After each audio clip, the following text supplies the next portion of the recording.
बच्चा लोग से हो आप लोग। आशा करते हो कि सब लोग बहुत अच्छे होंगे।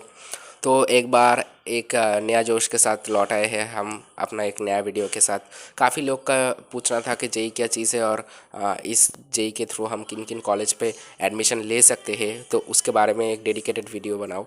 तो इसलिए मैं आज आपके लिए वीडियो लेके आया हूँ। जेई क्या होता है भैया? पहले तो भाई जेई मीन्स का बात कहते हैं कि जेई मेंस क्या चीज़ है। देखो, जेई मेंस होता है कि ऑल इंडिया बेसिस होता है डेफिनेटली। और जेई मेंस को कंडक्ट किया जाता है एनटीए द्वारा, नेशनल टेस्टिंग एजेंसी द्वारा। जेई मेंस का जो एलिजिबिलिटी क्राइटेरिया आप समझ सकते हो, वो जेई एक ईयर पे 2 बार होता है, यानी कि जेई का 2 सेशन कंडक्ट किया जाता है। और आपने जो बोला है कि जेई मेंस का दोनों अटेम्प्ट है, तो दोनों अटेम्प्ट का मीनिंग भी क्या है भैया? एक है जनवरी वाला सेशन और एक है अप्रैल अटेम्प्ट। जनवरी वाला अटेम्प्ट पे सब लोग बैठ सकते हैं और अप्रैल वाला अटेम्प्ट पे भी सब लोग बैठ सकते हैं। इसका कोई ऐसा क्राइटेरिया नहीं है कि कोई जनवरी पे बैठेगा तो अप्रैल पे नहीं बैठ सकता है, और कोई अप्रैल पे बैठेगा तो जनवरी पे नहीं बैठ सकता। और इस दोनों अटेम्प्ट का खासियत यही है कि सोचो कि आप जनवरी और अप्रैल दोनों अटेम्प्ट पे ही आप पार्टिसिपेट किए हो, तो दोनों अटेम्प्ट पे आपका जिस अटेम्प्ट पे आपका परसेंटाइल ज़्यादा आएगा, तो उस परसेंटाइल के थ्रू आपका रैंक डिसाइड होगा। कि मैं एक एग्जांपल के थ्रू आपको बोलता हूँ।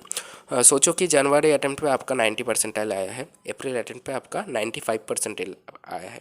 तो आपका रैंक कैसे डिटरमाइन होगा? 95 परसेंटाइल, यानी कि अप्रैल अटेम्प्ट के सेशन के थ्रू आपका रैंक डिटरमाइन होगा। और ज़रा मार्क डिवीज़न भी बता दीजिएगा। एक बात मैं बोलता हूँ कि जेई मेंस टोटल 300 मार्क्स पे होता है, और 300 मार्क्स के लिए मैथ, फिजिक्स और केमिस्ट्री सब्जेक्ट रहना आपका मस्ट है।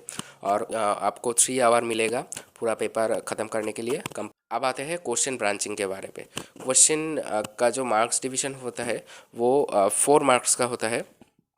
मैथ का सोचो कि आप 25 क्वेश्चन आपका मैथ्स का रहेगा, 25 क्वेश्चन फिजिक्स का एंड केमिस्ट्री का रहेगा। ईच क्वेश्चन कैरी करेगा 4 मार्क्स। एग्ज़ाम का क्या कोई एज लिमिट रहता है? अगर कोई बच्चा चाहते हैं कि भाई हम जेई एडवांस पे भी क्या हम दे सकते हैं, और हमको देने के लिए क्या एलिजिबिलिटी क्राइटेरिया है, तो पहले मैं एज क्राइटेरिया को मैं क्लियर करता हूँ। देखो, जेई मेंस के लिए कोई एज क्राइटेरिया नहीं है।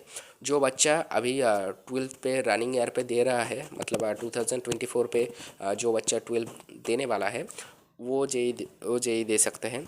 जो बच्चा 1 साल का ड्रॉपर है वो दे सकते हैं, जो बच्चा 2 साल का ड्रॉपर है वो भी दे सकते हैं, और जो बच्चा 3 साल का ड्रॉपर है वो भी दे सकते हैं। यानी कि जेई मेंस का जो अटेम्प्ट है वो 4 अटेम्प्ट मैक्सिमम है। मैक्सिमम आप 4 अटेम्प्ट जेई मेंस के लिए दे सकते हो। और एडवांस का जो एलिजिबिलिटी क्राइटेरिया है वो थोड़ा सा डिफरेंट है। पिछले ईयर के अनुसार एडवांस के लिए 75% बोर्ड्स का मार्क्स रहना एकदम से मस्ट था, क्राइटेरिया था इसका। और एज क्राइटेरिया कुछ खास नहीं था। और एक बात है कि एडवांस आप कंसेक्यूटिव ईयर पे देख सकते हो। ऐसा समझ सकते हो कि सोचो कि जो बच्चा 2024 पे जेई मेंस और एडवांस देगा, उसके लिए जेई एडवांस देने के लिए एक और ही जस्ट मौका उनको मिलेगा, 2 मौका नहीं मिलेगा। यानी कि 2 कंसेक्यूटिव ईयर उन लोगों को मिलेगा। वो लोग 2 कंसेक्यूटिव ईयर के लिए ही जेई एडवांस दे सकेंगे। और जेई एडवांस का कितना मार्क्स पे एग्ज़ाम होता है? जेई एडवांस का जो एग्ज़ाम का जो मार्क्स होता है वो कभी श्योर नहीं होता, पर कुछ सालों से ये 360 पर ही कांस्टेंट है। तो मैं आपको पूरा बात बोलता हूँ। देखो, जेई मेंस टोटल एप्लीकेशन होता है 12 लैक्स एप्लीकेशन होता है।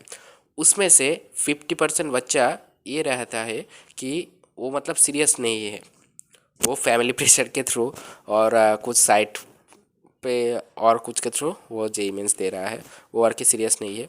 और बचा कुचा जो 50% है, लेकिन 6 लाख पे से 3 लाख स्टूडेंट्स जो कि उतना ज़्यादा डेडिकेटेड नहीं है, तो आपका कंपटीशन कहाँ पे चला गया? बचे हुए 3 लैक्स।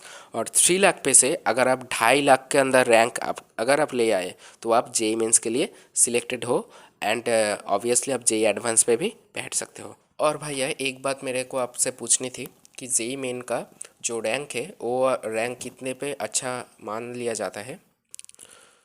आपका रैंक अगर 50,000 के आसपास रहेगा तो आपका रैंक एक अच्छा रैंक बुलाया जाएगा, और आप इस रैंक के थ्रू एक अच्छा एनआईटी डेफिनेटली सिक्योर कर पाएंगे और एक अच्छा ब्रांच भी आप लोगों को मिल जाएगा। और अगर आप कुछ अगर कैटेगराइज्ड हो या मतलब ओबीसी हो, एससी एसटी हो, तो आपका तो भाई कोई मतलब बात ही नहीं है। तो आप लोग बहुत अच्छे कॉलेजेस पे एडमिशन ले सकेंगे।